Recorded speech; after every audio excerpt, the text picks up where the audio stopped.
This isn't a movie, this isn't a drill, this is America. Cracking from the inside. Right now, beneath your home, your road, your city.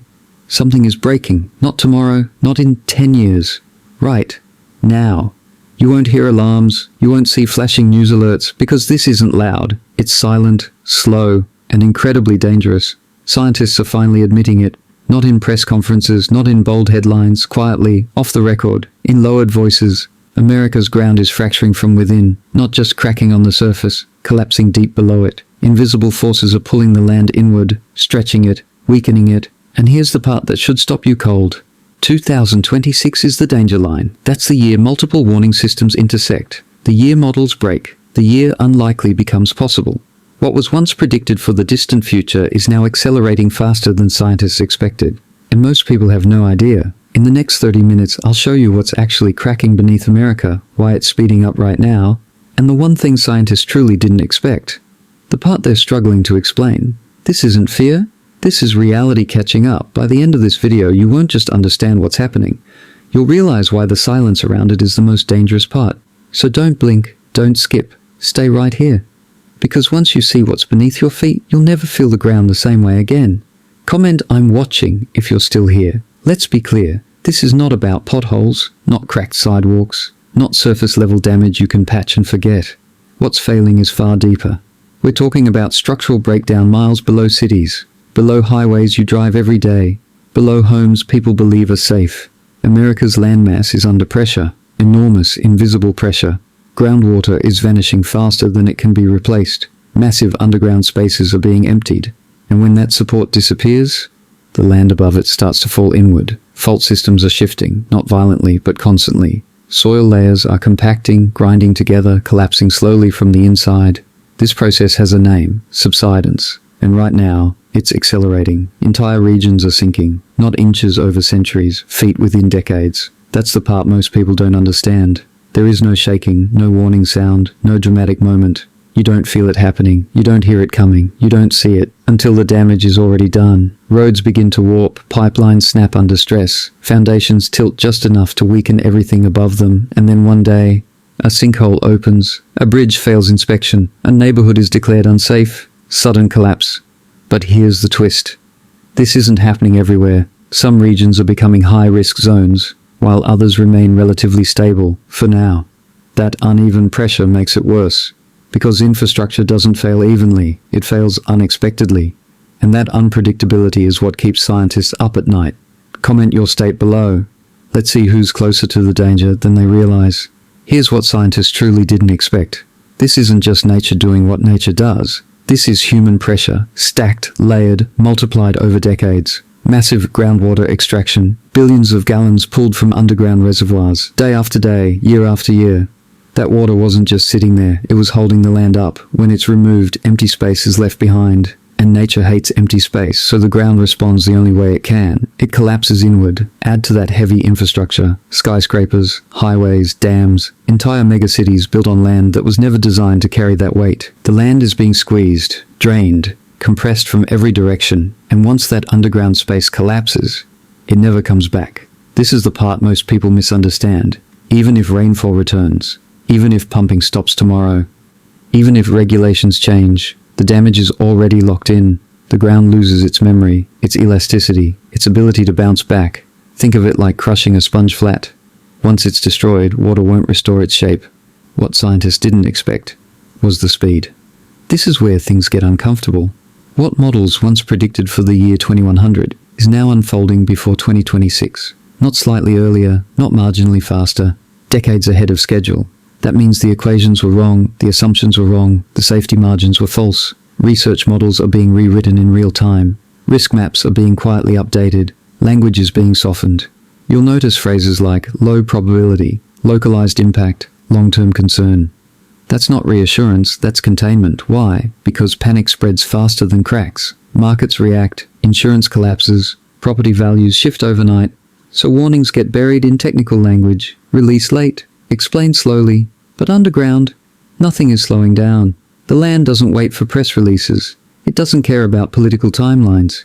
It responds only to pressure. And right now, pressure is at historic levels. This isn't speculation anymore. It's measurement, satellites, sensors, Ground deformation data. The evidence is already there. The only question left is how long the silence holds. Type, why is this hidden, if something about this doesn't sit right with you? Now let's talk about what's sitting on top of this cracking land. Not empty space, not open fields, but the systems that keep modern America alive. Highways that move millions every day. Power grids that never sleep. Gas lines under neighborhoods. Water systems running beneath schools and hospitals. Most of this infrastructure was built decades ago, engineered for a stable Earth. Not for land that bends, shifts, sinks unevenly. That's the problem no one planned for. Pipes are rigid, concrete doesn't flex well, steel has limits. When the ground moves unevenly, even slightly, pipes snap at joints, roads shear apart from below, foundations weaken so slowly no one notices, until suddenly, they do. But here's the twist. The first signs won't look like disaster. There will be no explosions, no emergency broadcasts, no dramatic headlines, just small outages. A bridge closed for inspection, a water main break labeled routine, power interruptions blamed on weather. These aren't accidents, they're warnings. Because infrastructure doesn't fail all at once. It fails in sequence. One weakened pipe increases pressure elsewhere. A rerouted load stresses another system. Temporary fixes become permanent risks. This is called cascade failure. One failure triggers another, then several at once. And here's what makes this dangerous. Modern systems are deeply connected. Power affects water, water affects hospitals, hospitals affect emergency response affects entire regions. So when one system stumbles, others follow. Not instantly, but inevitably. And when the tipping point is reached, shutdowns don't stay local. Entire regions face disruptions. Transportation freezes. Utilities ration service. Repairs take longer than planned. Not because crews aren't working, but because the ground underneath won't cooperate. Engineers can replace pipes, they can reinforce bridges, they can patch roads. What they can't do is stop the land beneath from moving. And that's the clock no one talks about. Infrastructure isn't just aging, it's being stretched beyond the conditions it was designed for. And every year the ground shifts a little more, that timer moves closer to zero. Comment infrastructure if this worries you more than earthquakes ever did. So why 2026? Why that year? Because that's where the curves intersect. Not opinions, not guesses, data curves. Groundwater depletion is reaching peak drawdown in multiple regions at the same time.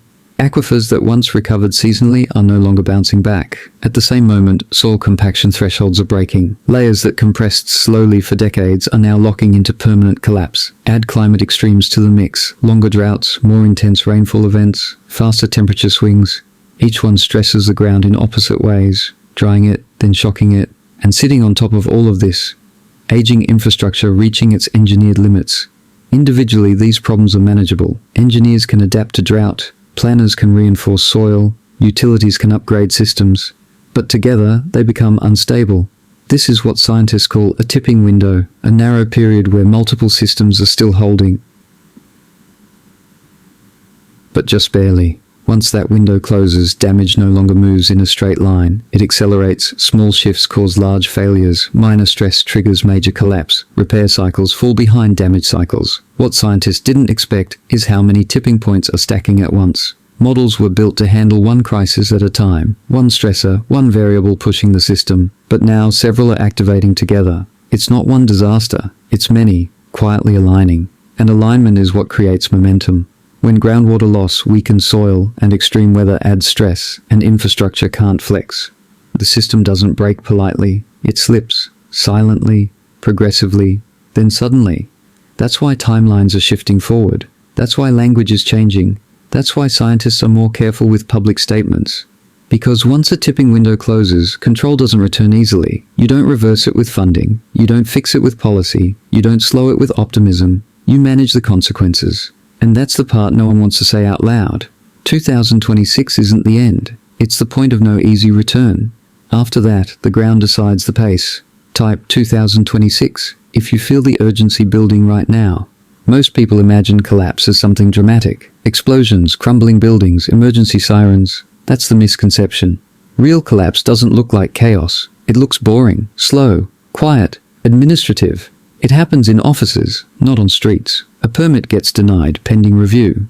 Insurance premiums quietly rise, coverage limits shrink, repairs take longer than expected. Nothing feels urgent, nothing looks catastrophic. But something has changed. An area becomes labeled high risk, then financially complex, then eventually. Unviable, not unsafe, not condemned, just uninsurable. And when insurance leaves, investment follows. Banks hesitate, developers pull out, maintenance budgets shrink. That's how retreat actually begins. Not with evacuation orders, but with economic abandonment. But here's the twist. Once investment leaves, damage accelerates. Less money for inspections, less funding for repairs, less monitoring underground. Small cracks widen, minor failures compound, temporary fixes turn permanent. This creates a feedback loop. Decline reduces investment. Reduced investment increases damage. Increased damage drives more retreat. And the most dangerous part? This process feels rational at every step. Each decision makes sense on its own. Each delay feels justified. Each withdrawal seems cautious. No one sounds the alarm, because no single moment looks like disaster. But by the time the pattern is obvious, the system is already locked in. Communities don't collapse overnight. They fade, services thin out, response times grow, infrastructure ages faster than it's repaired. People leave quietly. Those who stay adapt. Until one day, the area crosses an invisible line, and coming back from that line is almost impossible. This is why subsurface damage is so dangerous, not because it's dramatic, but because it's invisible to decision makers. By the time the ground forces attention, the economics are already gone. That's the real warning. Not sirens, not headlines, silence, paperwork, and slow withdrawal. Comment, this is real, if this already feels familiar where you live. Let me be clear about one thing. This video isn't fear for clicks. It's not exaggeration. It's not entertainment. It's awareness. Because the most dangerous changes don't announce themselves. Cracks don't explode. They don't send alerts. They don't trend on social media. They whisper. They spread. They wait. By the time headlines finally scream, the damage is already locked in. That's how this works. Not with panic, but with delay. That's why watching your region matters. Not obsessively, but intelligently. Question long silences. Notice repeated routine explanations. Pay attention when small issues start stacking. Patterns always appear before collapse. People just don't want to connect them. And most importantly, don't ignore the ground beneath you. Not metaphorically, literally. Because everything we depend on rests on something we rarely think about. Roads, homes, hospitals, power, water. When the ground changes, everything above it follows. 2026 isn't a doomsday date. It's a decision point. A moment where awareness still matters. Where preparation still counts. Where silence hasn't fully won. After that, options narrow. This isn't about panic. It's about paying attention before attention is forced. If this video made you stop, even for a second, that's the point. If it made you uncomfortable, and that's the signal. Because comfort is what keeps people asleep until the ground shifts underneath them. Final comment prompt. Pick one and drop it now. I see the signs. My area is at risk. People need to know. Your comment helps others see this video. Your voice pushes this conversation forward. Silence helps nothing. And if this made you think, share it. Not to scare someone, to wake them up. Because the ground isn't waiting, systems aren't waiting, and timelines don't care about comfort. 2026 is coming whether we talk about it or not. Subscribe, stay alert, stay informed.